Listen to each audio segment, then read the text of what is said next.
哈喽，大家好，我是金灵。本期我们将正式进入人城之战第8场对决。上一场，始皇帝和哈迪斯王与王的巅峰之战，最终由始皇帝融合了剑凯士攻防合一的一剑取得了胜利，替人类方拿下1分，比分来到了4比3。这是人类方首次取得比分的反超。这样一来，自傲的神明们接下来势必会派出王牌选手来挽回场子。那么接下来这第8场对决，人类和神明方究竟会派出谁出战呢？废话不多说，赶紧进我们的解说时刻。擂台上，始皇帝向哈迪斯作揖行礼后，场面观众席上爆发出响彻云霄的喝彩声。人类方看台上炸开了锅，都在齐声高喊着始皇帝的名字，和开场前的质疑声形成了鲜明的对比。始皇帝向所有人证明了他千古帝王的实力。女武神一边，布伦希尔德和妹妹格雷也激动地欢呼了起来。不仅是他们，还有开膛手杰克和11女、佐佐木小次郎、2女、冲天总司和近藤勇，以及4圣人、历代皇帝和春燕，他们都在替始皇帝取得胜利而欢呼喝彩。回到擂台上，始皇勾践剑随着一阵白雾变回了使女亚尔维特。此刻的亚尔维特状态有些不妙，浑身都是伤，但下一刻还是扶住了要支撑不住的始皇帝。亚尔维特让始皇帝不要强撑，那副身体已经不堪重负了吧？始皇帝笑着回应道：“没问题的，不是说了吗？要相信朕。”可话音刚落，始皇帝的神情一滞，再也支撑不住，倒在了地上，显然是力竭晕了过去。亚尔维特慌张地喊叫道：“医疗队快来呀！”在后台目睹了全过程的佐佐木一行人看着晕过去的始皇帝，并没有露出意外的神情，毕竟承受了那么重的伤。2女何瑞斯特称赞起始皇帝和妹妹可真厉害，竟然把哈迪斯大人的枪都给打碎了。这时佐佐木却反驳道：“其实击碎哈迪斯4血枪的并不是他们的力量。”他解释道：“在那个时候，始皇帝接住了哈迪斯突死的一刹那，用奴氏波流龟击中了4血枪的契合。”何瑞斯特问道：“枪那种东西也有核心吗？”小次郎接着说道：“正常来说是没有的，但那把4血枪被哈迪斯注入了神血，已经成为了他身体的一部分，也就是说4血枪是活着的。正因为此，始皇帝才看见了4血枪的契合，从而削弱了哈迪斯的必杀一击。”何瑞斯特又问道：“那这样就能破坏那把枪了吗？”小次郎还没开口，一旁的冲天总司突然说道：“接下来就要借用哈迪斯的力量了。”何瑞斯特回忆了一下，在那之后，始皇帝用了成立天凤，但不是没效果吗？小次郎摇了摇头，解释道：“一般情况下的成立天凤是承受住对手攻击，再从体内返还回去。但那个时候，始皇帝是用剑承受的哈迪斯必杀一击，那把剑已经和始皇帝融为一体，所以他将力量储存了起来，最后用哈迪斯自己的力量才击碎了4血枪。”听完解释后，何瑞斯特才恍然大悟，虽然从一开始始皇帝和妹妹就吵个不停，但却意外的很有相信呢。小次郎也夸赞道：“不只是始皇帝，他的妹妹亚尔维特也很了不起呢，居然承受住了那么恐怖的力量。”听到妹妹被夸赞，作为姐姐的她也很高兴。这时一直没插嘴的近藤勇表示，始皇帝还真是厉害呢，拥有那种感同身受的技能，简直就是在赌命。古往今来能配上这种程度的帝王，也就只有始皇帝了吧。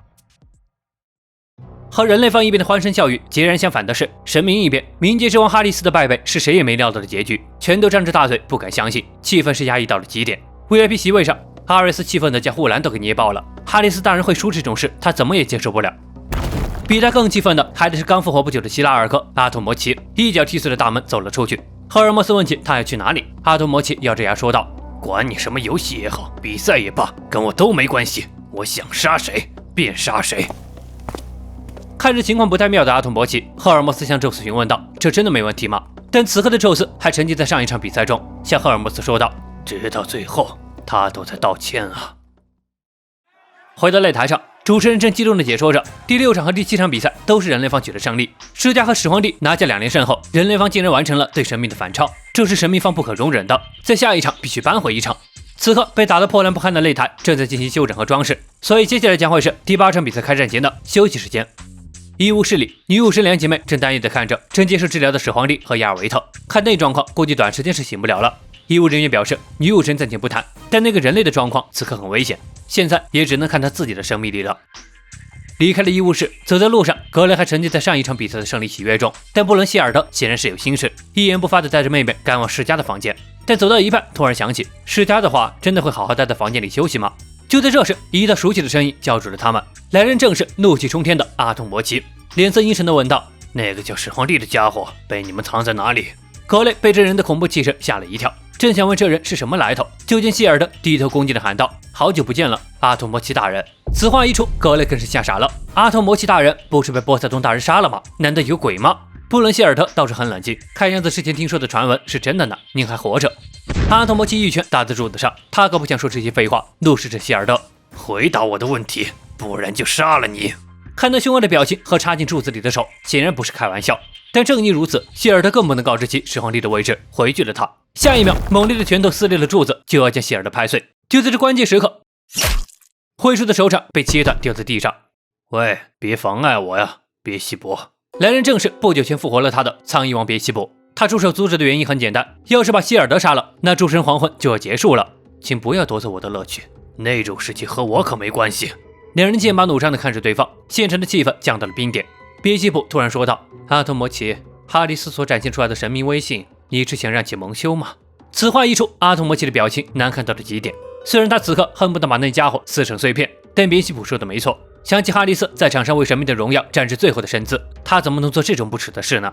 怒骂了一句混蛋后，转身就走，戴上了面具，沉声道：“好，等这场战斗结束，你这家伙还有那个人类，我一个都不会放过。”阿托摩奇走后，格雷总算是长舒了一口气，还以为要死在这里呢。希尔德向别西卜的出手相助表示着感谢，但收到的回应却是：“你们小心点吧，这里不只有我和阿托摩奇，想把人类通通杀光，无法克制这份冲动的神还有很多呢。”天剑户外的大树下，世家果然没有安分的在房间里养伤，而是跑到了这里悠闲的吃零食。比起那充满硝烟的战场，还是这里比较亲近。但立马就被腹部的剧痛给疼得哇哇叫，果然还是出来早了点嘛。这时一道人影走了过来，果然在这儿吗？此人的到来，世家并不意外，向他打招呼：“你来了，小静，你从病房里溜出来了吗？”世家，来人正是日本民间传说中的英雄坂田金时。这里简单科普一下，坂田金时又名金太郎，传说其拥有怪力，幼年时便能与熊相扑，后成为大将源赖光手下4大天王之一，一同参与了九尊童子对峙行动，在女武神里是人类方出战代表之一。他家世家说道：“医疗人员正到处找他呢，看着怪可怜的。”世家表示，病房那地方太无聊了，而且待在这里恢复的也比较快嘛。看着世家那歉意的神情，金时也没再劝说，接着解下了背上的大包裹，里面竟然装的是有金太郎图案的糖果。世家一见到好吃的就露出了原形，拿起了糖果大口吃了起来。在金时眼里，也只有世家有这种吃相了。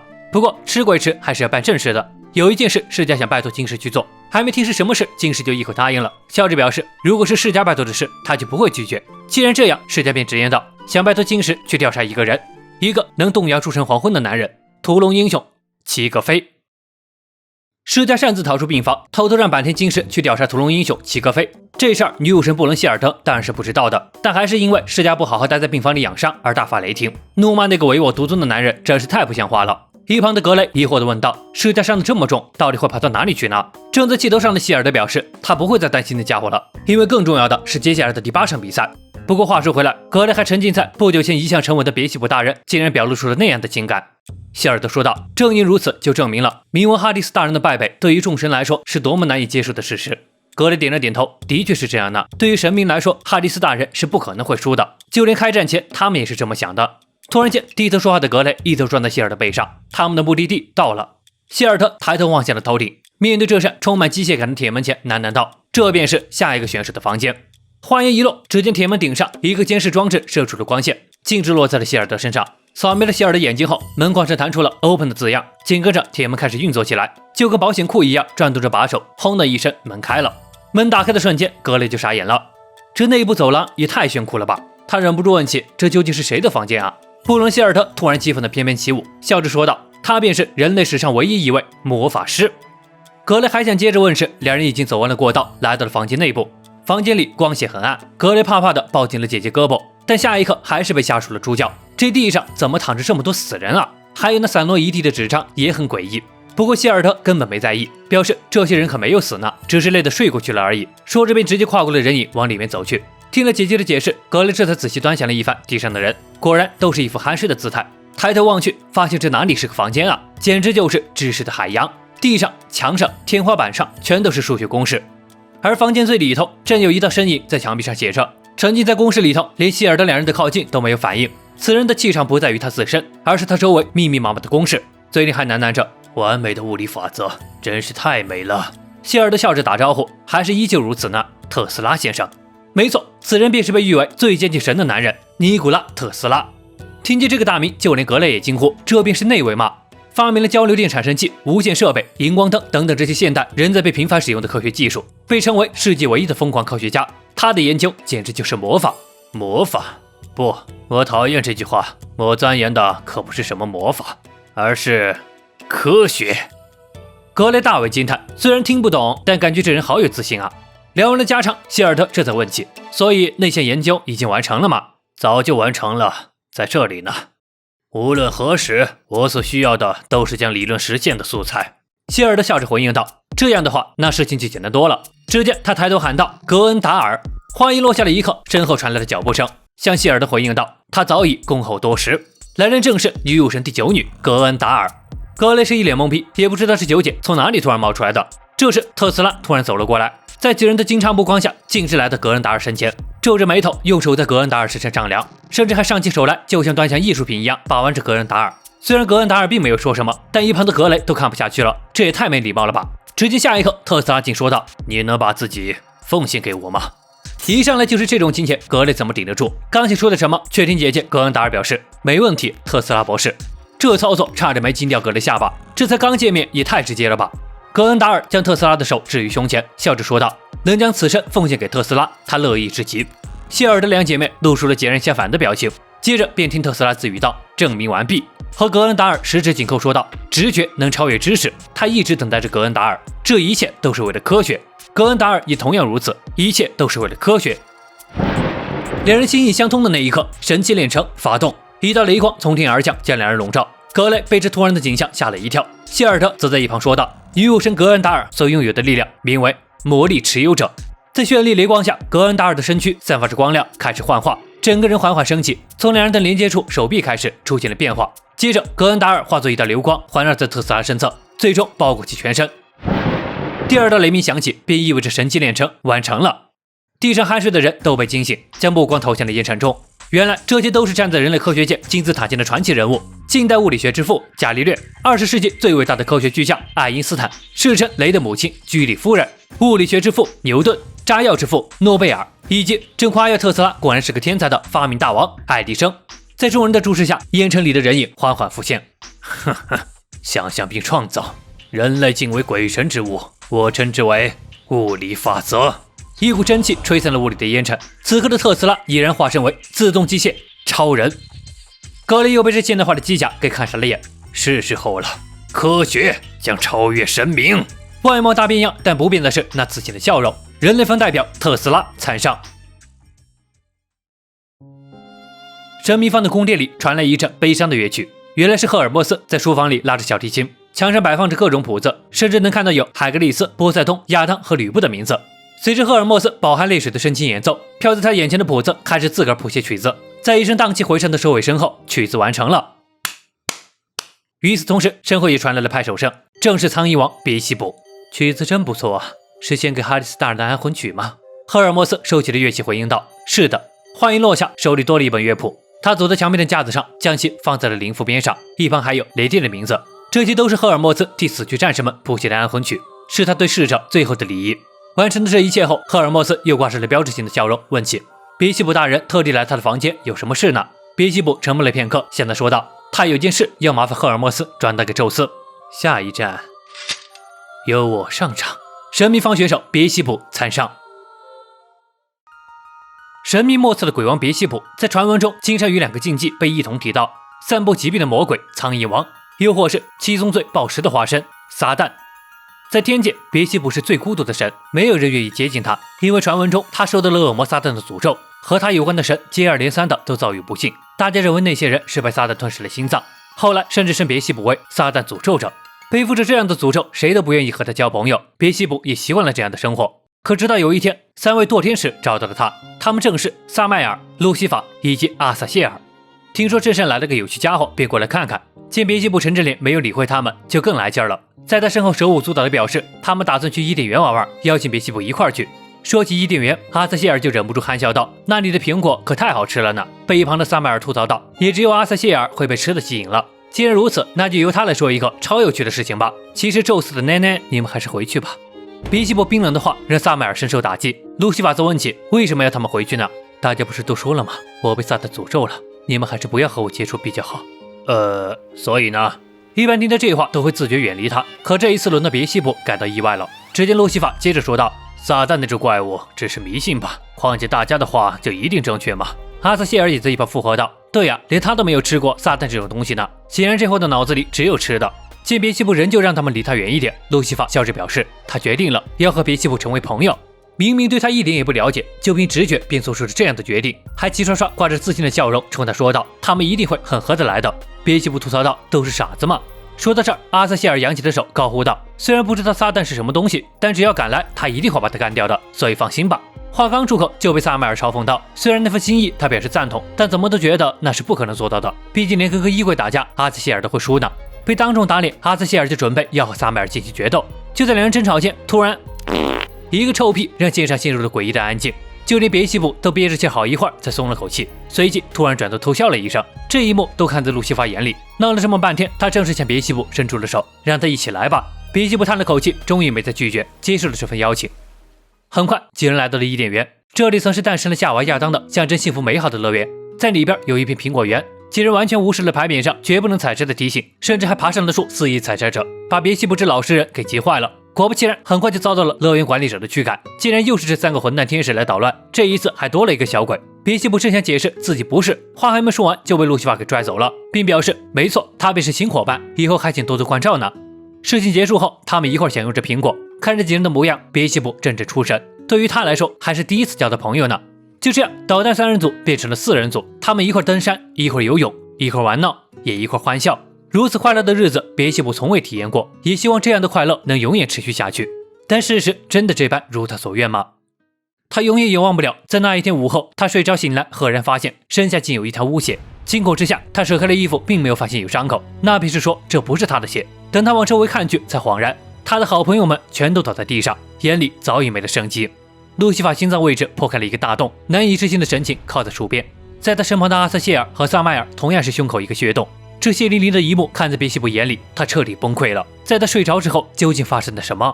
他突然想起那个大家对他的传言，和他有关的神都会遭遇不幸，会被撒旦夺走心脏。他突然明白了，传言是真的，他是背负诅咒之人。原来撒旦是真的存在的吗？是撒旦夺走了朋友们的心脏。逐渐崩坏的内心让别西卜面目狰狞，第一次有了活着的目标。他站起了身，大声呵斥道：“你究竟是从哪里听到的？撒旦，我一定要杀了你！”从那以后，对撒旦的复仇成了他唯一的目标。天界的古文图书馆成了他的办公室，整天沉浸在对撒旦真面目的研究中。在旁人看来，这段时期的别西卜比从前多了一份冷冽，不再让任何人靠近他。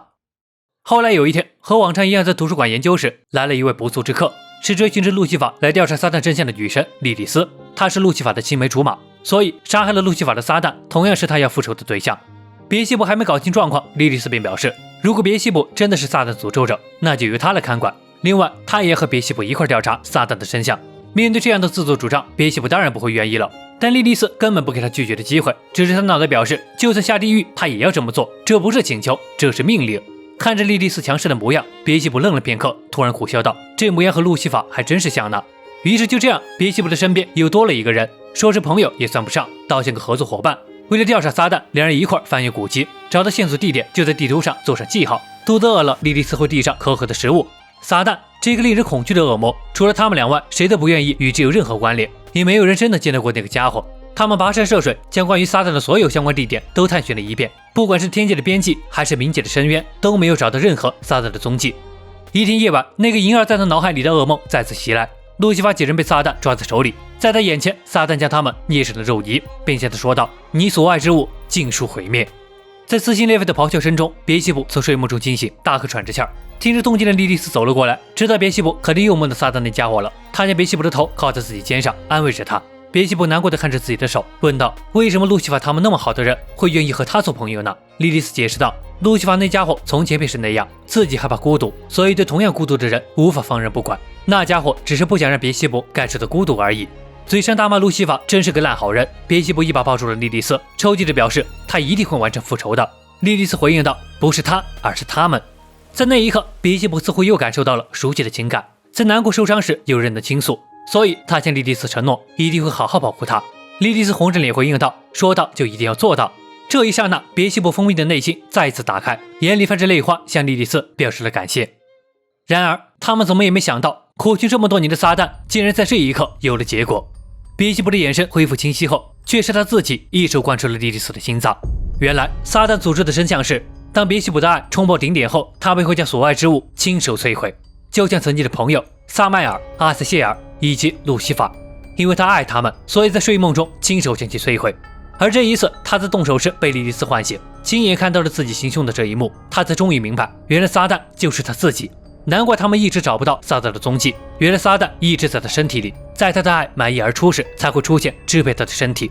别西卜抱着奄奄一息的莉莉丝，慌张地问道：“不是他想这么做的，果然就不该和他这样的人待在一起。”然而，莉莉丝并没有怪他，而是告诉了别西卜，和他在一起的时光，他很幸福，所以他最后的命令是带着他的那一份活下去。话音一落，莉莉丝便没有了气息。别西卜被仇恨支配的心再一次失去了依赖的人，并且亲眼目睹了这一切的他彻底崩坏了。从那以后，别西卜的内心一直渴望有人能将他杀掉，并且尽可能要残忍一点。但在那之前，他也要活着，遵循莉莉丝最后的命令。这便是苍蝇王别西卜惨痛的过往。擂台之上，震耳欲聋的呼喊声预示着两位出战选手即将登场。第8场的擂台也变成了6边形的镂空小平台，每个角的柱子上都有个小恶魔雕像，讥笑着看着台上。因为是镂空的缘故，主持人都坐着个骷髅小飞艇，高喊着斗技场终于整装完毕，比赛即将开始。这一刻，不管是神明方众神们，还是人类方观众和选手们，都将目光注视在对方的出战口处。主持人的声音响彻在擂台之上。在这第8场人神之战前，神明方取得了3胜，人类方则为4胜，是有史以来神明方首次被人类赶超。为了洗清这份屈辱，有一位神明特地从地狱赶来参战。当事先注意到神明侧入口处的时候，一个醒目的苍蝇图案引起了神明方的惊呼声，都张着大嘴不敢相信，难道说是那个家伙吗？大门里边，手握骷髅权杖从黑暗中浮现，对人类方降下绝望，是那位被诅咒的神明。随着主持人的介绍，大门口轰的一声巨响被强行破开，门口便是万丈深渊。但下一刻，就见门槛两侧一声轻响，随后便伸出2个圆柱，没一会儿功夫就搭成了一条通往擂台的道路。主持人的介绍还在继续，他是来自地狱的暗黑神，也是七宗罪之暴食的化身，恶灵的支配者。道路两侧悬浮着冒火的骷髅头和别西卜那不露自威的身影相辉映。那连神都畏惧的诅咒之力，终于要在此刻解放。人类方对其也并不陌生，通常称其为苍蝇王。将权杖立于擂台之上，神明方第8战选手别西卜参上。不仅是人类一方一脸恐惧，神明方也好不到哪儿去。虽然知道这是替他们战斗的选手，但听说和他扯上关系的神都会遭遇不幸，他们竟然得靠这种家伙取胜。神明方看台上的气氛都看在女武神布伦希尔的眼里。一旁的格雷问起别西卜大人是不是也太招人厌恶了，希尔德回应道：别西卜大人就是这样的神。紧跟着，事先来的别西卜正对着人类方出战口，即将到来的挑战地狱鬼王的人类代表将会是……话一落下的一刻，门上刻意的图案有了动静。这个图案正是奠定了无线通信发展的基础——特斯拉线圈。门槛的柱子应声弹出，搭建成了道路，但特斯拉依旧没有出现。等到大门机械式的展开后，漆黑的门后突然亮起了诡异的光芒，亮瞎了主持人双眼的同时，宛如一道道闪电从门内倾倒而出，笼罩了整片擂台。主持人忍不住吐槽道：“这人类方一个个都搞得这么夸张。”但嘴上还是介绍了起来。诞生于雷鸣呼啸之夜的光之子，它点亮了整个地球。门内走廊上是一整条自动装置，墙壁上挂满了灯。走廊的尽头，特斯拉正半蹲着踩在发射装置上，在主持人的介绍声里，脚下的踏板弹射而出，将他整个人都弹射在空中。用想象肆意创造，诞生出现实。这个男人欲要让人类与神明比肩，人们对其带着敬畏和赞誉，称其为人类史上唯一的魔法师尼古拉·特斯拉。沐浴在满天电流中，特斯拉闪亮登场，身披神奇铠甲，名为超人自动机械贝塔。人类侧战士特斯拉的名号几乎无人不知，无人不晓。但这战斗机甲就给人类方看懵了。总之不管怎样，帅就完事儿了。尤其是小孩子们齐声高呼着特斯拉加油。随着两名战士入场，入口处的道路撤回，在这个四面镂空的小平台上，将会是一场生死决战。主持人的声音再次响起，究竟是这黑暗的支配者会将人类的希望湮灭，还是这魔法师发出的光芒会冲破这重重黑暗，给人类方带来光明呢？总之，决定人类命运的第8场比赛正式拉开序幕。主持人宣布比赛开始的一刹那，就见特斯拉大摇大摆地走进了别西卜。刚以为要开始激战时，特斯拉突然像个好奇宝宝一样，将别西卜浑身上下都观察了个遍。你就是苍蝇王别西卜啊？怎么跟记载里差很多啊？哈哈，看来这会是一场有趣的研究啊！别西卜神色不变，冷漠地看着他。场边的希尔德解释道：“这可能便是所谓科学家的好奇心吧。可惜这场战斗不会很有趣的，在你毁灭之后就会结束。然后你们赢了比赛，再把人类通通消灭。”面对这个问题，别西卜突然沉默了。特斯拉摆了摆手说道：“ No， 破坏是最愚蠢的行为，它是对创造的放弃，连我们人类都清楚这一点。不畏艰辛，不断尝试，我的人类持续创造的脚步，即便是神也无法阻拦。”特斯拉慷慨激昂的说辞并没有得到别西卜的回应。那些都无所谓，眼前还是快些开始厮杀吧。话音一落，只见别西卜将拳上往地上一砸，一道裂缝顺着地面眨眼间杀到特斯拉脚下。特斯拉反应过来，给躲开后，擂台边缘的柱子应声碎裂。主持人都看傻了，这刚换的擂台这么不经用吗？也或者可以说，别西卜这突如其来的攻势威力惊人，并且还是在一动不动的情况下发出的，果然是魔法类的攻击吗？看着被撕裂的地表和身后粉碎的柱子，特斯拉笑着说道：“魔法？哈哈 ，no no no， 这可不是魔法，而是科学。”别西卜轻描淡写的将拳掌往地上一磕，一道裂痕直达特斯拉脚下，粉碎了擂台边角的柱子。这隔空的一击将现场观众看懵了。明明别西卜一步都没有踏出过，难道说是魔法攻击吗？但特斯拉却不这么认为，这宛如魔法的攻击仍旧是科学。没错，人类方看台上也有大佬发生了，正是现代物理学之父伽利略。他摸着胡子解释道：“不要被那地表裂开的表象所迷惑，这其实都是很简单的物理法则，那便是……”话刚要出口，就被身边的人抢先了一步，那便是震动。此人正是发明大王爱迪生。装逼的台词被抢走，伽利略整个人都不好了。而与此同时，震动一词也从赫尔墨斯口中说出。一旁的傻大个阿瑞斯有点迷糊，颤抖着身躯和声音表示：“震动难道不是这样的吗？这也能成为武器吗？”赫尔墨斯也懒得废话，走到一旁拿起了桌上的杯子，对着杯子发出了低沉但略显刺耳的声音。只见下一刻，杯身的颤动越来越大，这便是所谓的震动。当然，震动可以是破坏物体的音波，也可以成为令山河摇摆的地震。台下众人的议论声并不影响台上的战斗。别西卜提着权杖直冲向了特斯拉，暂且摸不透敌人的战斗方式，特斯拉没有选择硬拼，往后一跃，试图躲开这回击。正当主持人呐喊着特斯拉躲开了惊险一击时，才猛然发现特斯拉的腹部出现了一道恐怖的裂痕，这竟然是一柄权杖能砍出来的。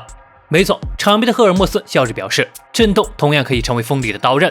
别西卜的能力便是这破坏十足的震动之力，名为恶魔之羽的颤动。这种随心所欲的能力，就算明白了其中原理，仍旧是难以做出应对之法。一旁的傻大个不信道：“真有那么厉害吗？”赫尔墨斯又举了个例子，以阿瑞斯这引以为豪的强壮身体，在被别西卜触碰到的瞬间，便会化为粉末。脑补出自己粉身碎骨的情形，阿瑞斯已经深刻明白了这震动的厉害之处。哼，明明只是个阴暗恶心的家伙。说到这时，希腊两兄弟宙斯和阿托摩齐来了。哈哈，别西卜能这么斗志昂扬的战斗，的确很少见呢。可能是哈迪斯的死对他打击太大了吧？毕竟对于孤僻的他来说，大哥是他唯一依靠的人了。擂台上，两人还保持着手热动作。特斯拉看着腹部的伤痕，略微思考便知晓了，刚才那是超声波的原理，把装甲劈开的是震动频率。他向别西卜称赞道：“能有如此惊人的威力，要是没有装甲在身，恐怕刚才他已经被拦腰斩断了吧。”听着特斯拉自己都这么说，场面的格雷是心都快提到嗓子眼了。这种被正面打中就会出局的能力也太犯规了吧？特斯拉先生真的有胜算吗？对于这点，布伦希尔德还是很有信心的，毕竟那可是人类史上最强大脑所构思出的战斗装甲，再以女武神九女格恩达尔进行具现化，完全可以看作是集人类科学的最高杰作。其名为超人自动机械贝塔，撕裂地面，切开超合金战甲，神秘的力量真是了不起啊！不过接下来就轮到我们科学的回合了。话一落下的一刻，特斯拉脚下迸发出了惊人的力量，在眨眼间便杀到了别西卜眼前。举起了拳头上那标志性的电圈，径直冲别西卜砸了下去。预感的情况不对，别西卜没有抵挡，也是选择后撤躲开了这一击。电光踊跃的一拳自上而下砸空在地面上，发出了一声闷响。这炫酷的姿态引来了观众席上小朋友们的喝彩。只见那被击中的地面被砸出个沟壑来，可想而知，要是砸在身上得是什么滋味。还没完呢，一击不中的特斯拉手势再起，电光甩尾的上勾拳险些砸中别西卜。在这连续的猛攻和惊人的破坏力下，别西卜只能是不停的闪躲，根本没机会还手。看到这一幕，场面的科学界大佬们都露出了自信的笑容，因为特斯拉的这招是他们共同研发而出的。在神器炼成后，再提取到的女武神的生命力，通过自动机械贝塔内部转化为超高电压，再聚集到拳头上，瞬间释放而出，这便是等离子脉冲拳。爱迪生得意洋洋地表示，这一招也能简称为 PPP。一旁的爱因斯坦吐槽道：“明明是特斯拉的提案，又是爱迪生这个爱炫耀的家伙在这得意。”居里夫人则吐槽起：“等离子脉冲拳这名字还真是土的掉渣。”伽利略也附和道：“在起名字上，特斯拉的确没有天赋，但不管怎么说，这惊人的威力还是太棒了。”擂台上的情况在主持人的解说下变成了特斯拉对别西卜压倒性的优势，但特斯拉很清楚，力量虽强，但碰不到对手的话也没用，所以接下来他要做的便是出拳的精准度了。只见他再次汇聚电光在拳头上，径直冲向了别西卜。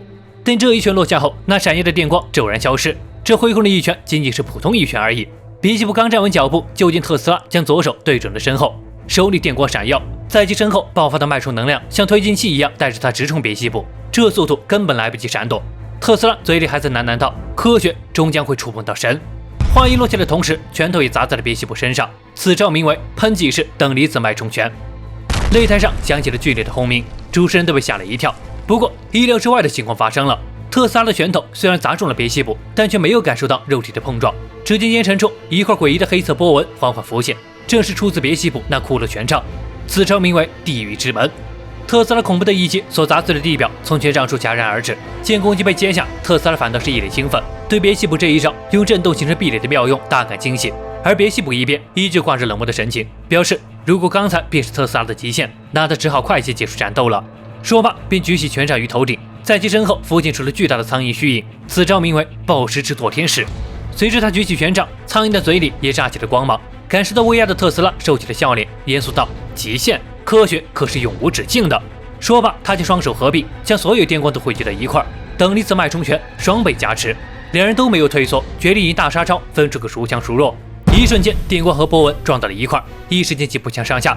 特斯拉还挂着一脸的兴奋劲儿，就见别西部脸色一沉，手里突然加大了力道。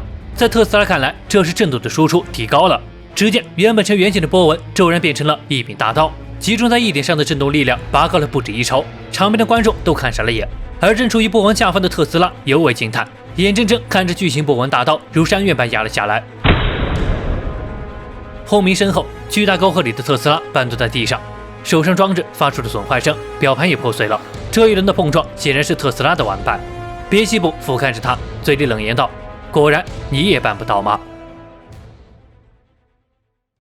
别西部传说是拥有双面的异形之神，一面是在干旱降下及时雨，代表丰饶的守护神；另一面则是大地的破坏者，苍蝇样貌的恶魔。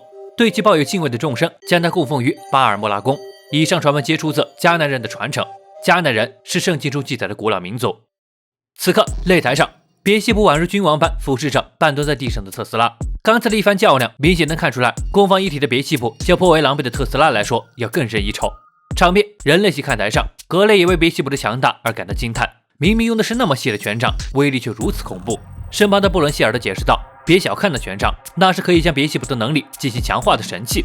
用左手挥动，能化作将天地的雷锤都能弹回的盾牌；而用右手挥动，便能化作能毁灭神之铠甲的利器，其名为阿波缪斯之杖。”格雷有点听不明白了，又是左手又是右手，到底是怎么回事？希尔德接着解释道：“别西部的能力，恶魔之羽的颤动，其左右手拥有着不同的特性，左手负责防御，右手则负责攻击。若是将这两面不同的震动都进行强化，就能达到攻防一体的最大化。而那柄权杖的作用，就是将这震动进行强化，既可以看作武器，也可以视为防具。这样特殊的能力，正是别西部身为双面神的具象化。它是最强之矛和最强之盾并存的神命。”与此同时，擂台上特斯拉有了动作，他看着手里暗淡的电光，再仰头看见了别西部，接着握紧拳头感叹道：“这也太棒了吧！哈哈，比起用手刀时，你那威力增强了不止1倍，看起来是那权杖起了强化震动的作用。我猜的没错吧？”被对手压了一头的特斯拉竟然还能嬉皮笑脸的，观众们是没能想到的，只有那一众科学家们才知道，特斯拉那个研究狂魔的老毛病又犯了。果然，特斯拉径直走进了别西部，既然想让别西部将那有趣的权杖借给他研究一下，看看其中究竟有什么原理。别西部竖起权杖将其拦住，嘴里不客气道：“我已经没兴趣再和你胡闹了。既然你打不死我的话，那我就……”话音未落，只见特斯拉笑着摆了摆手指说道：“No， 神还真是傲慢啊！现在可能是你们的，但未来却注定属于我们。所谓的人类，是只要迈出第一步，就想要迈出第2步的生物。”别西部脸色不爽地问道：“你到底想说什么？”只见特斯拉笑着扬起了头，张开双臂自语道：“已经快要饱和了吧？”刹那间，一股异常感令别西部瞪大了眼，直勾勾地看向了天空。那黑云笼罩的夜空竟然闪烁着无数的电光，就宛如有滔天雷电要降临一般。而特斯拉正将双手交叉置于胸前，只见下一秒，他手臂上的线圈突然开始高速旋转起来，伴随着他的怒吼：“为人类的进化与本质而沉醉吧！”所有电光都汇聚于他手臂的线圈上，渐渐形成了一个无限光环。接着，他张开了手臂，光环渐渐放大，顷刻间便笼罩在整个擂台上空。再由光环内部延伸出无数条交叉的光线，最终形成了入网状般的结构。不只是天空，每个方向都延伸出网格，将整个擂台都封锁其中。特斯拉低着头喃喃道：“欢迎来到诸神的监狱。这打了这么多场比赛，还是头一次出现这种大场面的技能，观众席上都是一脸震惊。看着场上这电流形成的监牢，格雷也傻眼了，揉搓着眼睛，还以为出现幻觉了。主持人也还没来得及惊叹，就见场上出现了更离谱的事情，特斯拉竟然凭空飘了起来，脚下附着着一层电光，竟然令他完成了这般神迹。场边的科学家们都激动落泪，尤其是爱迪生，泪流满面的呐喊着：“特斯拉的科学实在是太美了。”而别西卜看着特斯拉悬浮的身影，不太明白特斯拉口中的监狱是什么意思。特斯拉解释道：“在这 9.63 米的四方世界里，神并不是你，而是我。”擂台上绚丽无比的电流监狱，配上特斯拉的霸气发言，着实震撼了所有人。就连不知何时坐在人类方看台最顶上的大预言家诺斯特拉姆斯都来了兴趣，赞叹这科技感满满的东西可真是漂亮呢。讨论节奏很快被主持人给带动起来，纷纷在疑惑特斯拉这究竟是怎么办到的，又为何能悬浮在空中呢？场边的小孩子们喊叫着：“那是机关吗？又或者是魔法？”这时一旁的爱迪生告诉了他们答案，那既不是机关，也不是魔法，而是科学。在1943年特斯拉去世以后，他家中存放的大量未发表的研究论文不知被何人给盗走了。有人猜测是美国联邦调查局干的，也有人说是苏联国家安全委员会干的。可不管如何，美苏两国所觊觎的是特斯拉所发明的超级兵器，例如世界系统、地震武器、光学武器等。而那众多研究中的其中一种，人类所一直渴望的梦想，名为反重力系统。顾名思义，便是能随意操控重力的研究。布伦希尔德耐心地向格雷解释何为反重力系统，因为在当时没有可用材料，没办法实现。但反重力系统已经在特斯拉脑子里完成了构想，直到来到天界，得到了女巫神的材料，从而锻造出了超人自动机械贝塔，在战斗途中会释放电流和某种特殊粒子，被其命名为超级特斯拉粒子。当粒子达到饱和后，便会与特斯拉线圈相互反应，从而达到反重力系统的启动条件。这便是那悬空的神迹以及诸神监狱的诞生。格雷听的是半知半解，最难以理解的便是那超级特斯拉粒子。关于这点，希尔德也摊着手表示他也不清楚，唯一能理解那东西的，恐怕只有这人类史上唯一的魔法师特斯拉他自己了。擂台上，别西卜环顾着四周，根本没把这众神监狱放在眼里，甚至表示还挺适合他呢。特斯拉笑着伸出了手，回应道：“可别太自信了，就尽你的科学的特等做观摩一下吧。”话音落下的一瞬间，特斯拉竟然快到原地产生了残影，杀到了别西卜眼前。这突然杀来的上勾拳让别西卜差点没反应过来，在拳头落下的前一刻才展开了防御。爆炸声在两人之间响起，溅起了一地烟尘。特斯拉这突然加速了一拳，杀了别西卜一个措手不及。虽然是展开了防御，但还是没能完全接住。这第8场比赛开始到现在，别西卜总算是挂了彩，此前的自信模样已经消失不见。场边的阿瑞斯被特斯拉这速度也震撼到了，这真的是人类能达到的速度吗？赫尔墨斯摆了摆手解释道：“其实他的速度并没有变得那么夸张，神秘和人类在这一点上都一样。所谓奔跑，便是不断踩击地面获得向前推进的行为，而想要达到速度的极致，这过程中需要一段时间的加速。但特斯拉不一样，凭借着反重力系统飘起来后，只需要踏出一步便能达到奔跑的极致速度，也就是说，他根本不需要加速的过程。”一旁的阿瑞斯听的是一头雾水，倒是人类方爱迪生将其简单总结了一番，从踏出的第一步就瞬间达到速度的极致，被特斯拉叫做零距离最高速。特斯拉竖起了手指对准了别西卜，嘴里赞扬道：“反应速度还挺不错嘛。”话音落下的一瞬间，手指头就已经来到别西卜眼前，那就来试试这招如何？别西卜反应迅速，正要架起防御时，只见特斯拉再次化为残影，保持着奇怪的姿势，竟然眨眼间来到了别西卜身后。等别西卜反应过来，转过身的一刹那，特斯拉竟然又回到了原位。主持人都看傻了，这来回折返简直太不可思议了。拳头落下时，别西卜虽然勉强转过了身，但阵斗的防御还没能完全展开，再一次负伤了，脸上都被划出了一道血痕。还没完呢，特斯拉乘胜追击，又冲到了近前。这接连的负伤令别西卜有些不爽了。只见他控制的右手上突然亮起了光芒，这一次他没有选择防御，而是选择了正面硬刚。感受到异样，特斯拉果断收手，以一个惊人的下腰堪堪躲过了这一击。仰头瞄了眼那恐怖的裂痕，还好没有应接这一下，可还保持着下腰姿势。就见别西卜双手持杖，将全场视作长矛般冲刺了过来，又是那个熟悉的动作。格雷都记得这一招曾在不久前将特斯拉打倒在地，最强之矛的突刺，暴食之堕天使。但特斯拉突然嘴角一笑，竟然保持着奇怪姿势，违背常理的往后退去，给一众人都看傻了眼。别西卜的杀招落空后，掀起了尾浪，也被特斯拉优雅的拐了个弯给躲掉了。甚至下一秒，特斯拉似乎很享受一般，转悠了一圈后又回到了别西卜身前。紧跟着，他脚步一变，周身覆盖着电流，像个陀螺一般旋转了起来。此招便是旋转强化版的等离子脉冲拳。别西卜匆忙间展开了防御，但下一秒就顶不住这旋转力量，在一声轰鸣后飞了出去。风水轮流转，这一次轮到特斯拉腐蚀别西卜了。场边的阿瑞斯还沉浸在刚才特斯拉的奇怪姿势上，这一点就连赫尔墨斯也没看明白。特斯拉笑着解释道：“他天才的行动轨迹，就连神明也无法预测，其名为特斯拉5步。”这令人羞涩的命名一出口，场边的科学家们都替特斯拉感到难为情，倒是他本人似乎挺享受的样子。神明一边，宙斯两兄弟也看出了特斯拉不好对付，手里尽是一些从没见过的招式。但即便如此，对手是别西卜的话，很快就会被看穿的。擂台上，特斯拉脚步不停，展开了特斯拉5步绝美之舞。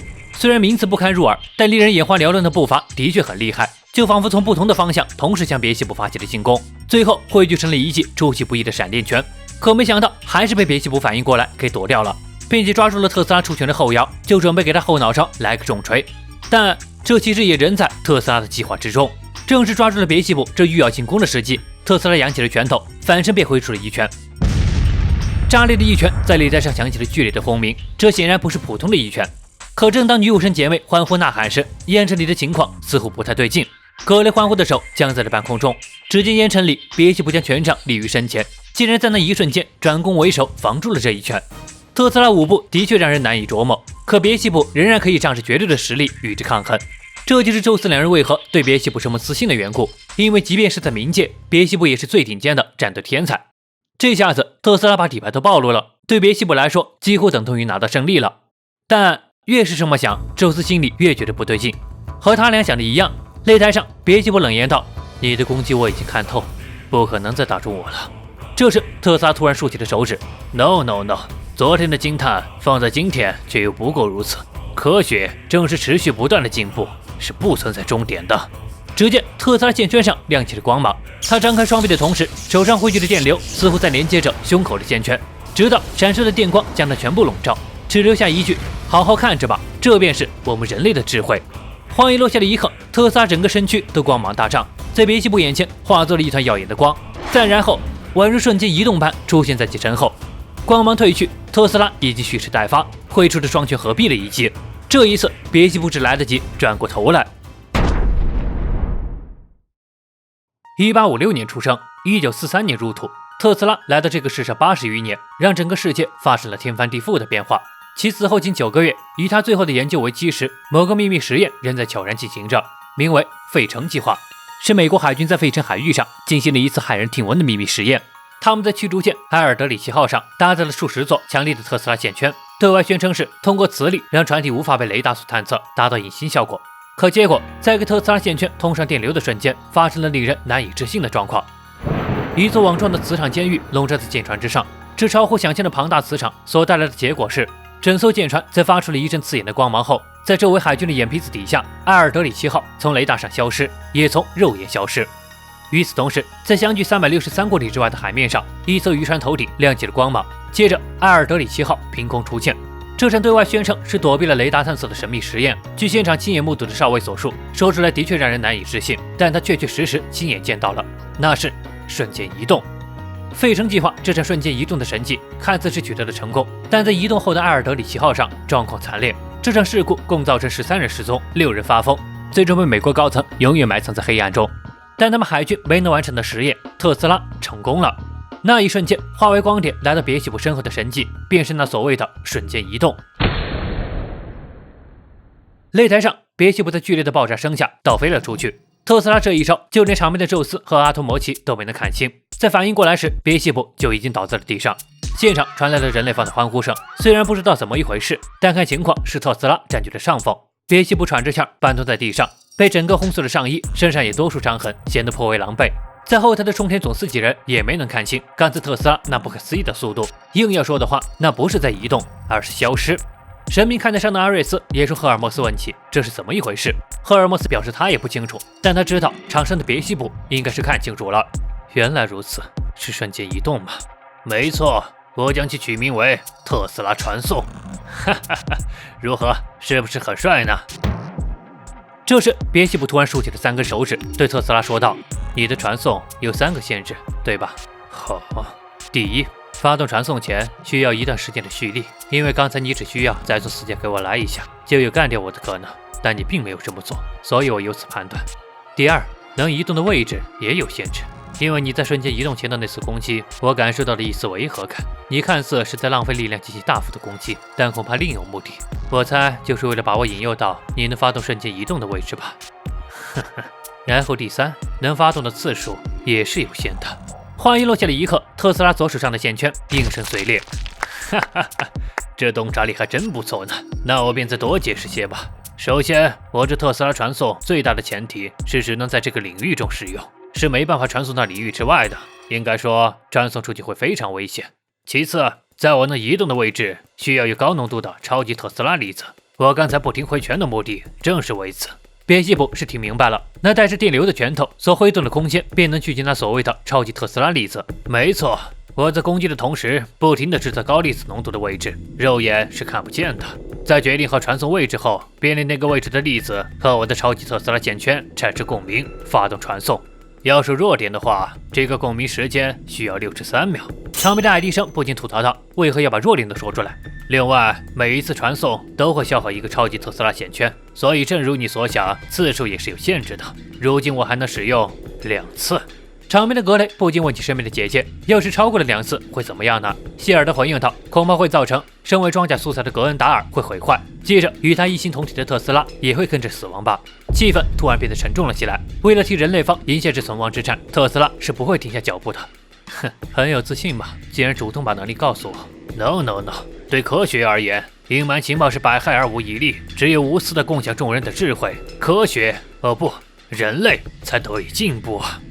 看着特斯拉眼里闪烁的光芒，别西卜嘴角一笑，哼，人类这种生物还真是会耍嘴皮子。话音刚落，别西卜就一口血喷出。没错，看起来还能谈笑风生，实际上遭受了刚才那一击的别西卜受伤可不轻。这样的痛楚，自那以来还是第一次呢。冥界冥王哈里斯的城堡里，看着城堡的守卫全都倒在地上，大门和墙壁也遭到破坏。来人一路横冲直撞，来到了主殿，推开大门，冥界的掌管者冥王哈里斯正坐在王座上。看来你不是因为迷路闯进王的居所呢。哈里斯放弃手里书，饶有兴趣地打量着眼前人。鉴于所谓何事，苍蝇王别西卜。一身伤痕的别西卜眼神锐利地盯着冥王：“你就是哈里斯吗？我要拜托你一件事，跟我战斗吧。”鱼听过你的传闻，从天界堕落不要命的家伙，冥界的怪物们只要碰上你就无一幸免，真是疯狂的恶魔。既然你知道，那事情就简单了。伤成这样也要挑战鱼，你是在找死吗？没错，杀了我。听了别西卜的回答，哈里斯沉默片刻，笑着回应道：“呵呵，真是麻烦的客人，无妨。鱼名为冥界之王哈里斯，鱼接下你的挑战，苍蝇王。”这一话在解释了特斯拉瞬间移动的由来时，谈到了一项流传已久的神秘实验——费城计划。这里请您简单查阅了一下，进行了以下概括。在历史记载中，1943年的费城计划又称彩虹计划，过程的确和文中相差不离。美国海军在埃尔德里奇号上安装了大量的磁力装置，目的是想通过巨大磁场干扰附近的无线电波，让雷达无法探测，从而达到隐形。可接通电源后，随着磁场不断加大，一道绿光笼罩在埃尔德里奇号上，随后船只和船员竟开始从人们的视野中消失。等实验终止时，舰船竟然出现在479公里之外的诺福克码头。据当时的知情者所说，船上的船员出现了一些不可思议的情况，一些船员感到恶心和分辨不出方向，一些船员无故的消失，和一小部分船员像建在墙上，跟船上的钢板完全融合。情况更糟的是，他们都回忆不起当时发生了什么事情。美国海军最后封锁了消息。这次实验的所有记录也均被列为绝密文件。当然，除了一名目击者宣称目睹了整个实验发生的经过外，没有任何实际证据，且实验内容缺乏严谨的科学理论基础。费城实验的真实性因而普遍受到质疑，并被认为是单纯的都市传说。从天界堕落至冥界的别西卜，曾单枪匹马杀进了冥王哈里斯的城堡里，只为在战斗中寻求一死。作为冥界之王，哈里斯自然是接下了别西卜的挑战。可这场战斗并没有想象中那么激烈，面对手持双叉戟的哈里斯，别西卜很快便落入下风。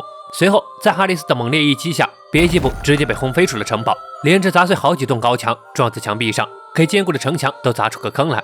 再反观哈里斯，从容不迫地从主殿走了过来。别西卜说道：“不愧是冥界之王，果然赢不了啊。”从他的话语里，哈里斯听出了一股庆幸感。没错，因为别西卜苦苦追寻的死亡终于要来临了，他甚至流下了激动的泪水。哈里斯有些难以理解，询问道：“为什么要寻死到这般地步？难道真的只是为了前来让鱼杀了你吗？”别西卜用行动回答了他，扬起的右手闪烁起光芒，径直往胸口刺去。可就在即将刺穿胸膛的前一刻，那胸前的玫瑰刺青长出的藤蔓牢牢锁住了他的手。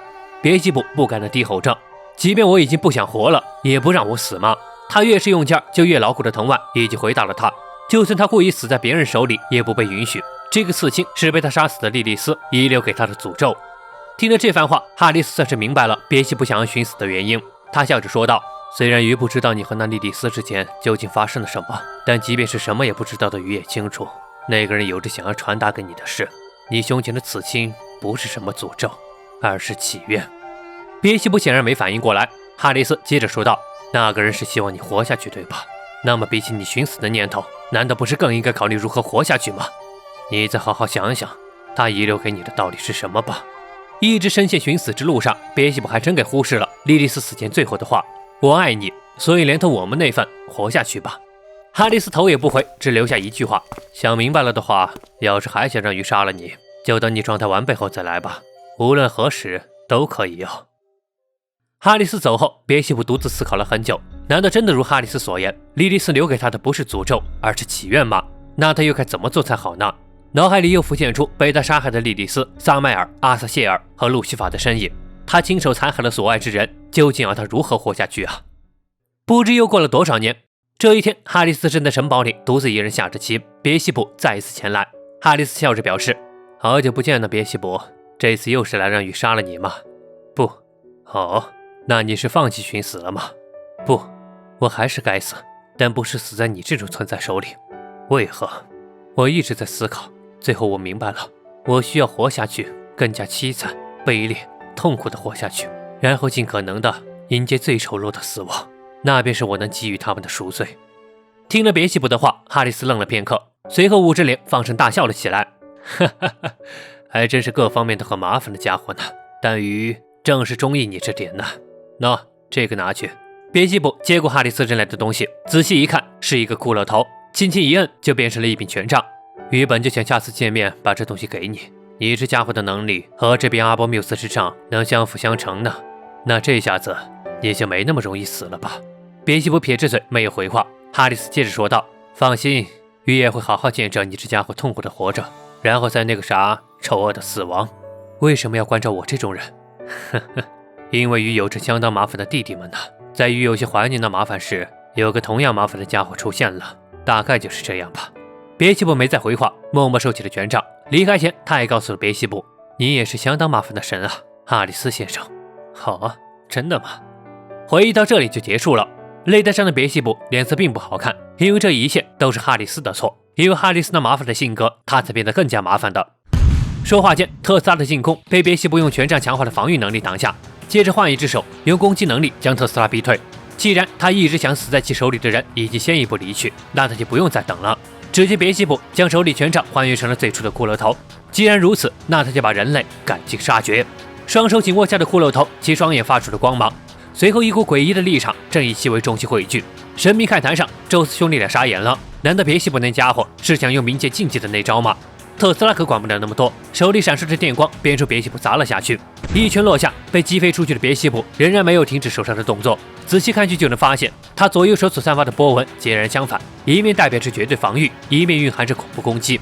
最终将这两种完全相对的力量汇聚在一起，同样能看作是别西卜体内代表丰饶的守护神和化身苍蝇的恶魔合二为一，最终诞生了冥界的禁忌虚神，将吞噬约定之地的一切。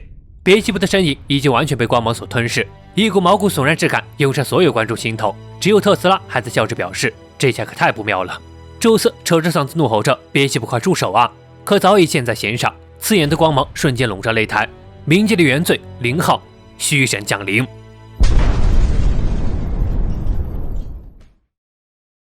别西卜的大杀招虚神宛如一个黑色囚笼，笼罩整个擂台。下一秒被轰得炸裂开来，掀起的风浪直冲出诸神擂台。近距离观测，就像一个灌满水的水球砰然炸开，可想而知，处于其内部的特斯拉会是怎样的下场。擂台边的主持人和观众被风浪掀得睁不开眼，就连神明看台上的阿瑞斯都被吓了一跳。毕竟虚神这种竞技招式在场几乎没有人见过。视野最好的屋顶上，大预言家诺斯特拉姆斯亲眼目睹了这震撼的一幕，是两眼放光，激动不已。片刻后，烟尘逐渐散去。本以为在这样的威力下，特斯拉已经是尸骨无存，然而观众席上的科学家和宙斯两人突然瞪大了眼。只见一道颤抖的身影从烟尘缓缓浮现，一大滩血喷在地上，正是沐浴在鲜血中遭受重创的特斯拉。身上的铠甲已经破烂不堪，嘴里喘着大气，摇摇欲睡的身子刚站稳脚步便难以置信地跪了下来。而烟尘散去后，别西卜也屹立在对面，场面上一时间陷入了诡异的寂静，直到主持人的呐喊声打破了僵局。人类的希望之火特斯拉被别西卜惊人的攻击完全命中，危在旦夕。场面的格雷被吓得跌坐在地上，布伦希尔德则紧闭双眼，沉默不语。神明一边，阿托摩奇询问起宙斯那恐怖异兆的来历。宙斯解释道，关于虚神，他也只是听说别西卜将用于攻击的右手和防御的左手抽离到一块，再压缩双手的震动之力，一口气爆发出来。这一招之所以被冥界视为禁忌，便是其恐怖到令人毛骨悚然的威力，以及那以命相搏的特殊性。只见此刻擂台上的别西卜也同特斯拉一般沐浴在鲜血里，遍体鳞伤。这招威力强大到连别西卜的肉体也会一并破坏，所以凭这点便能看出，没能用这招分出胜负是别西卜判断失误了。真是令人吃惊，你竟然没有消失！别西卜话音刚落，就见特斯拉左手上的线圈应声碎裂。场面的科学家们立马就反应过来，特斯拉这是又用了一个超级特斯拉线圈，想来应该是没时间采取其他措施，他只能用足以毁掉线圈的最大马力等离子脉冲拳，在爆炸的一瞬间抵消了一部分震动力量。但即便是这样，也受到了难以想象的重创。我承认你确实很厉害，但该结束了。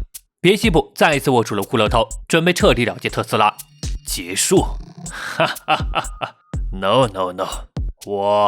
不，人类的存在永远没有结束一词。风景秀丽的奥地利帝国斯米良村是特斯拉出生的地方。和往常一样，年幼的特斯拉和母亲姐姐道别后，往村子的山脚跑去。姐姐让母亲不用担心，不用想也知道特斯拉肯定又去那个秘密基地了。村子角落不起眼的小屋子便是特斯拉的秘密基地。和往常一样敲响了房门，屋里传来少年的声音：“神所爱的数字是什么？”特斯拉回应道：“369，密码正确。”门口的铁锁转动，房门打开后，是一个比特斯拉高出一大截的少年，正是特斯拉的哥哥丹恩。虽然不知道重复了多少次，但仍然笑着欢迎特斯拉来到他的科学研究所希伯来区。别看屋子不大，里面东西却不少，各种书籍和器具摆放的井然有序，难以想象这竟然是个12岁孩子的秘密基地。特斯拉询问起哥哥今天是准备要制作什么呢？丹恩回应道：“是村里阿尔爷爷拜托的风车。”比特斯拉年长7岁的丹恩是村里的天才少年，经常以少年发明家的身份帮助村民解决难题。听到是风车，特斯拉疑惑地问道：“是普通的风车吗？”丹恩笑着表示，是一种效率翻倍的新型风车。看着手里的图纸，理论上是可以运行的，但他根本没有把握能成功建造。特斯拉说道：“既然哥哥没有自信，那为什么每次都要答应别人呢？”丹恩叹了口气，解释道：“那是因为这样大家都会高兴呢。看到自己做的东西让别人露出开心的表情，就令他欲罢不能。”听完解释后的特斯拉倒是会心一笑，果然这才是丹恩哥哥呀。不过丹恩特别强调，这一次的风车是真的不太有信心，因为不知道材料的耐久度能不能适用这个设计。要是最后失败了，肯定会让二爷爷失望吧。然而这时特斯拉却说道：“就算哥哥失败了也没关系啊，如果失败就会有新的发现。就像妈妈教姐姐做的汤，姐姐一开始也做得很糟糕，但尝试了很多次后，现在已经变成了我们最喜欢的食物。正因为失败，我们人类才会进步啊。”能说出这般话，丹恩十分意外，想想特斯拉才年仅5岁，就更觉得离谱了。他摸着弟弟脑袋，笑着告诉他，特斯拉未来说不定会变成大人物呢。既然如此，丹恩让特斯拉来担任这个希伯来区研究所的特别研究员。但话音刚落，就遭到特斯拉的拒绝。什么希伯来区啊，真是土到掉渣的名字，干嘛不取个好听点的名字？比如超级神之家怎么样？原来特斯拉取名字的癖好真的是与生俱来的。虽然在取名字上和哥哥不能达成一致，但特斯拉是打心底里爱着哥哥，爱他的温柔，爱他的创作。但直到一个风雨交加的夜晚，此时的风车已经建成了底座。尼恩担心风车的状况，牵着一匹马迎着暴风雨出门了，但迟迟未回，让特斯拉心急如焚，随后也冲进了暴风雨。可等来的却是雷鸣之中的噩耗，风车遭受了雷击，损坏严重。风车脚下，马匹躺在地上，丹恩也遭遇了不测。一声响彻天际的嘶喊声，似乎在痛斥着上天的不公。最终，丹恩还是没能完成风车的建造，就这么离开了。在葬礼上，村里曾受过丹恩帮助的人都前来送别，委托建造风车的二爷爷甚至跪地痛哭，让丹恩原谅他。要不是他拜托制造风车，也不会发生这样的事。然而这时特斯拉前来安慰二爷爷，没关系的，哥哥还活着，他一定还活在科学之中。当时所有人都认为这是5岁少年故作坚强的话语，只有特斯拉自己知道，这是他发自内心真切的感受。不久后，风车照着丹恩留下的设计图建造好了，但不管怎么尝试，风车都没能转动起来，看样子是设计出了问题。从那天起，村里的天才少年渐渐从大家的记忆中淡去。但同样从那一天起，特斯拉把自己关在了希伯来区研究所，日复一日的专心研究。就这样过去了6年。这一天是村里的大日子，因为被废弃了6年的风车本打算拆掉，因为特斯拉表示再给他一次机会，提供了新的设计图，没想到竟然成功了。看着随风转动的扇叶，这一刻所有人都感受到了那个村子里曾经的天才少年丹恩所建造的风车被赋予了新的生命。而完成这一切的特斯拉自豪地表示，这并不是新的设计图，而是丹恩哥哥那张的改良版。没有人能想到，年仅11岁的特斯拉便继承了丹恩的研究，成为了又一个天才少年。用了6年时间，他向所有人证明了丹恩哥哥还活着，活在他的心里。微风拂面，就好似哥哥在看着他。他张开双臂，呐喊着：只要科学仍被后人继承，丹恩哥哥就永远还活着。此后，特斯拉耗尽一生都钻研在科学里，哦不，应该说是死后被召唤到天界，仍然一刻不停地做研究，最终才诞生了超级铠甲自动机械贝塔。回到擂台上，特斯拉缓缓支撑起了身躯，那不屈的精神，不正如他一刻不停的科学之路吗？场边的科学家们都激动落泪，在为特斯拉加油。当然，还有一直目不转睛观看着比赛的丹恩。见特斯拉浑身是伤，在场边呐喊着替他担忧，眼里饱含泪水。哈哈，丹恩哥哥，你还是那么爱操心。不过没问题的，只要科学仍被继承并持续发展，人类就绝不会灭亡，人类皆为一体。擂台上，因为别西卜伤敌1000自损800的竞技大招虚神，被特斯拉以损失一个超级线圈为代价堪堪挡住了。两边的伤势都不小，接下来就是真正决出胜负的时刻了。伴随着场边特斯拉的小粉丝们替他加油的呼喊声，特斯拉胸口最后一个超级线圈发出了耀眼闪电。下一刻，那熟悉的电网再一次覆盖全场，诸神的监狱再度展开。在这个领域之下的特斯拉，即便伤势再重，行动起来也如鱼得水，踩着 Z 字步伐，眨眼间便杀到别西卜眼前。别西卜也从容地拧动了骷髅头，接着将神器全召唤到了左手，以最强之盾迎了上去。可两股力量刚碰撞到一块，特斯拉便收招，又开始游走了起来，用步伐的优势绕着别西卜转圈，仿佛是回到了最初的战术，扰乱敌人视野的同时，从死角发起迅猛的攻击。然而吃过一次亏的别西卜哪里还会上当？低身躲过攻击后，便是从下往上的挥击。特斯拉没有应接，闪身躲开了这一击。这么看来，场面上是别西卜陷入了被动。在领域之中的特斯拉，脚下步子快如闪电，根本就不会被别西卜抓住反击的机会。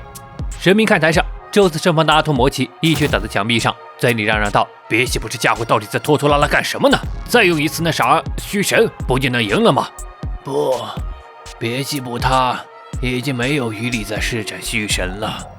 没错，此刻的别西卜浑身伤痕，气喘如牛，眼里早已没了一开始的从容。搞什么你个白痴，给我争气点啊，阴神小子！场面的呼喊声，别西卜根本无暇顾及，正不停的防守着特斯拉从四面八方发起的进攻。不过好在特斯拉并不是每一拳都有致命的威力，以他右手的最强之盾还能应付。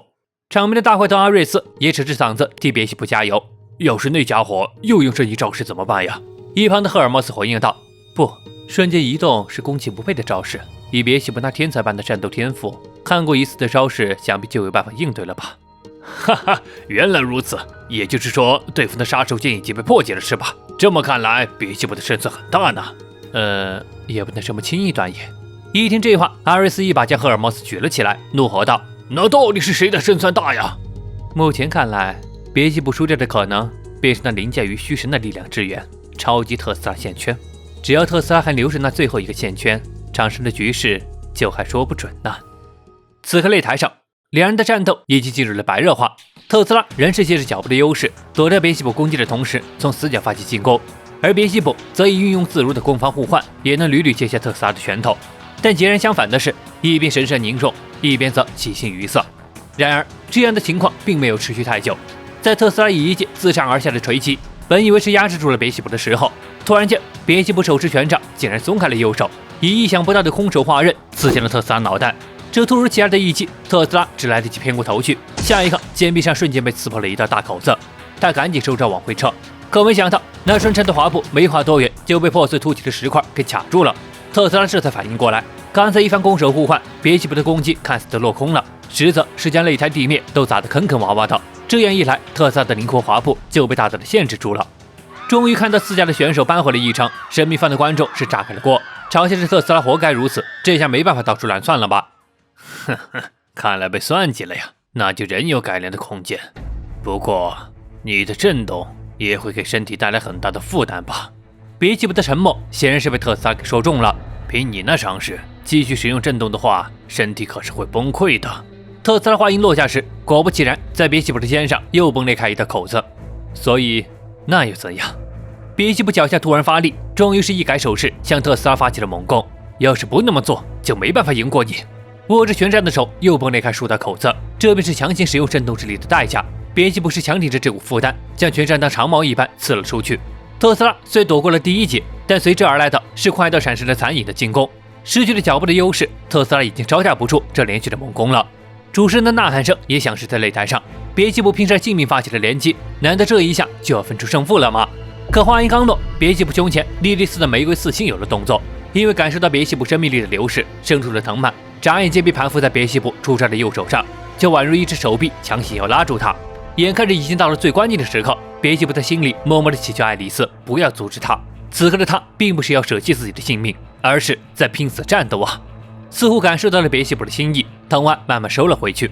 这下子就没有什么能阻止别西卜了，手里震动力量倾倒而出。这一下是给特斯拉看懵了，别西卜竟然利用震动之力进一步强化了震动。这一瞬间，产生无数残影的拳上就宛如一只只扇动翅膀的苍蝇，将所有的震动之力都叠加到这一击上。换个视角就会发现，这一击所覆盖的范围令特斯拉根本没办法闪避，也来不及思考，只能硬接了。剧烈的轰鸣声响彻整个擂台，特斯拉的诸神监狱被轰碎了，擂台也因为这一击，整个地面都凹陷了进去。可想而知，正面接下这一击的特斯拉会是何等下场。没错，接是接下来了，但特斯拉引以为傲的超神铠甲损坏了一大半，以双手交叉在胸前的姿势护住着脑袋。这一刻，不管是女武神两姐妹，还是人类方观众席上，都陷入了绝望。对面那恶魔的力量实在是太强了，根本就看不到希望。但令所有人都没想到的是，遭受了这么恐怖一击的特斯拉却说道：“真是太美妙的招式了，实在是太有创意了！仅用一招震动就能创造出如此多的用途，还有那超乎想象的行动力。果然啊，这场战斗真是个美妙的研究。证明完毕。”在此刻，特斯拉眼中没有丝毫的担忧，因为他看到了未来。人类方看台上响起了议论声，都在惊叹于特斯拉仍是没有放弃，竟还能说出这样的话，难道是在观察那个攻击吗？科学家们则喜极而泣，果然不愧是特斯拉，一个研究狂笨蛋，唯有那个家伙不管如何都不会放弃的。爱迪生咧嘴笑着，没错，尼古拉特斯拉，他可是人类史上和放弃这两字最不相称的男人啊！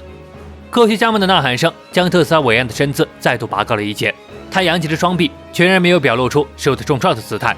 就在下一刻，他胸前被保护完好的最后一个特斯拉线圈亮起了耀眼电流。人类每当面临危机的时候，便会促成进化。闪耀的光芒瞬间照亮整个擂台，给人类系的小粉丝们看的是激动不已，呐喊着特斯拉果然是魔法师。哈哈，来吧，人类啊，一起出发吧，通往未来。最后一枚特斯拉线圈所发出的璀璨光芒，正如特斯拉在遥远的过去在地球点亮的首枚灯泡，不管遭遇了怎样的困境，它都会引领人们勇往直前，迈向未来。在此刻的人类心中再次点亮了通往未来的光。在特斯拉激情澎湃的一番发言下，人类方观众席响起了雷鸣般的欢呼声。这般身陷绝境也仍要挑战神明之人，将人类的心都凝聚一团。后台某个房间里，女武神使女亚尔维特也被特斯拉这股自信的身姿所打动。另一方面，她也在替九姐加油。如今这个状况，不放弃的话，谁也不好说结局会如何。这时，在他身后的开膛手杰克说道：“现在唯一的问题是如何打破那个屏障，这非常棘手。”没错，要想真正的伤到别西卜，就得先打破他的最强之盾。这一点，场上的特斯拉比谁都清楚。随着胸口最后一个线圈旋转起来，一股肉眼可见的电流环绕在特斯拉四肢上，这将是他最后的力量。当然，别西卜也同样如此。人类和神明方的观众都呐喊着替自家选手加油。在沸腾的呐喊声里，特斯拉挥出了右拳，带着电光砸在别西卜的屏障上。还没完呢，紧跟着左手又亮起了光芒，嘴里是喃喃道：“若这都不起作用。”轮换的左手再次砸在别西卜震动的屏障上，那我就打到有用为止。等离子脉冲，莫比乌斯拳。特斯拉的拳头宛如炮弹般在别西卜屏障上炸开，响起了噼里啪啦的轰鸣声。并且离谱的是，在后台的小次郎等人看来，特斯拉这出拳和回收之间根本就没有间隙，实在太快了。随着不断加速的力道，即便是屏障还能抵挡，但别西卜支撑拳上的手臂已经快顶不住了。他咬牙举起了颤抖的右手，使出了浑身解数也要挡下这种攻击。但代表最强之矛的右手又能起多大作用呢？看到这一幕，场边的科学家们是激动万分，高声呼喊着特斯拉的名字。这般豪赌也只有特斯拉能干得出来了。主持人的解说声也高昂了起来。特斯拉的进攻不可阻挡，让别西卜没有丝毫喘息的机会。这难道是打算直接粉碎别西卜的屏障吗？对于这一点，神明看台上阿托摩奇却不这么认为。进攻不会持续太久的，等到特斯拉精疲力尽时，就会被别西卜吞噬。呵呵。然而话音刚落，身旁的寿司便说道：“你太天真了，别西卜的状况和那个家伙一样残破不堪，根本没办法一直持续那震动的防御。”对别西卜充满信心的阿托摩奇这才又好好审视了一番。果然，看似一直在撑起防御，但从那不断溢血而出的满身伤痕便能看出，别西卜也要撑不住了。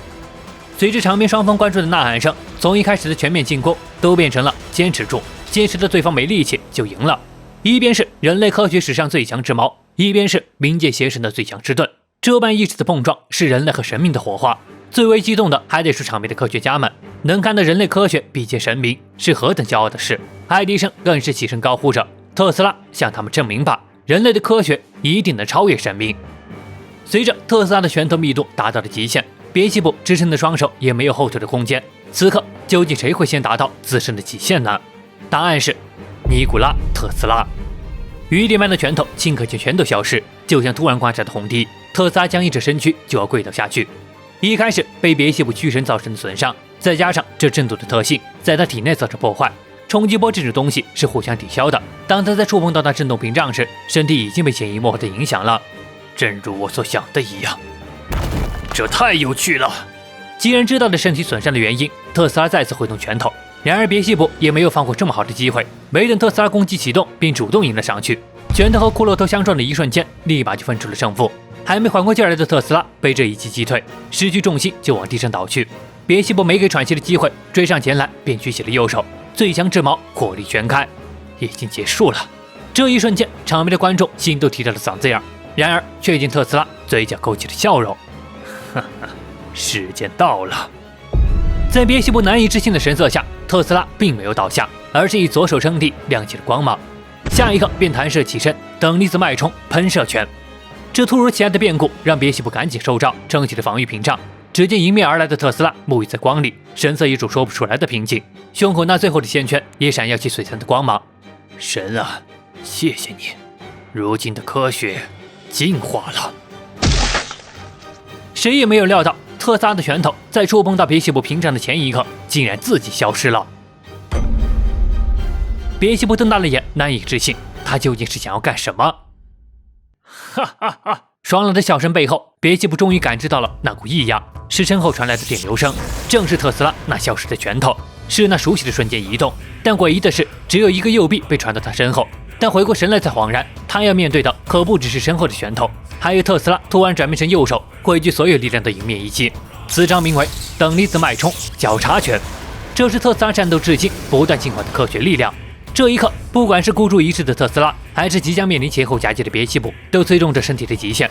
只见别西卜一个巧妙的侧身，瞬间拱手互换，以左手往后挡住了瞬移身后的拳头，而右手化作最强之矛，划过特斯拉的拳头，同时刺了出去。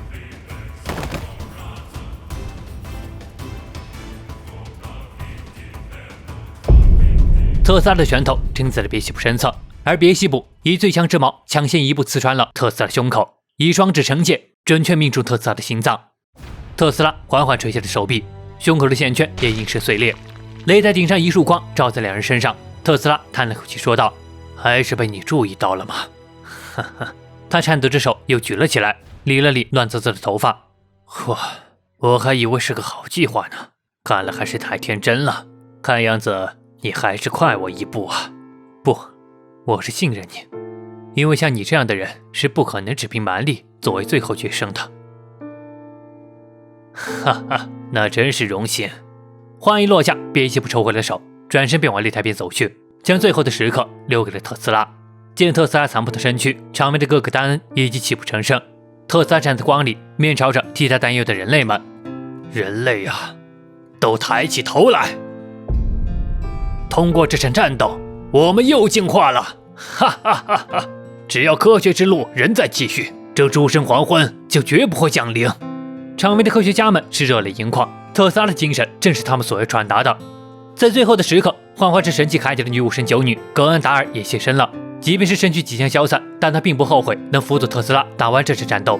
看着姐姐的身影，格雷痛哭流涕，特斯拉笑着会意谢意，接着仰头呐喊着：“人类啊，望向远方，一刻也不要停下脚步！人类啊，要一路向前！”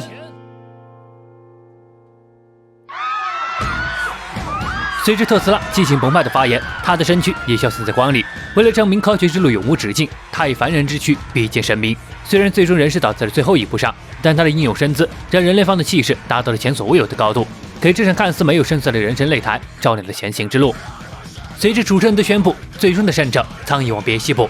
在响彻天际的呐喊声下，别西卜看着手里的神器权杖，喃喃道：“哈迪斯先生，您再一次阻碍了我了。”人神之战第8场对决，尼古拉特斯拉对战别西卜，用时18分6秒，决胜技撒旦之脚，胜者苍蝇王别西卜。好了，到这里就是中国的女武神第8场对决的全部内容了。特斯拉以凡人之躯向世人和神明证明了科学可以比肩神明，尽管最终仍是输掉了比赛，但其在比赛中的表现也证明了科学虽然仍有缺陷，但只要人类没有停止科学之路，那就永无止境。这股不屈的精神是彻底激发了人类方的气势，为之后的比赛加了把劲儿。整场比赛耗时18分钟，但漫画更新却是花了整整9个月。下一场比赛，人类和神明方分别会派出谁出场，暂时也没有音讯。以目前有出现的选手来看，人类方有冲天总司、坂田金时、诺斯特拉姆斯，而神明方则有洛基和奥丁。当然，大概率也可能是像世嘉、始皇帝和特斯拉一样突然冒出的选手，不到下一个月更新，谁也不好说。好了，那么喜欢该系列的，别忘了点赞和关注哦，这里有最新的女武神更新消息。本期视频到这就结束了，我是麒麟，我们下期再见。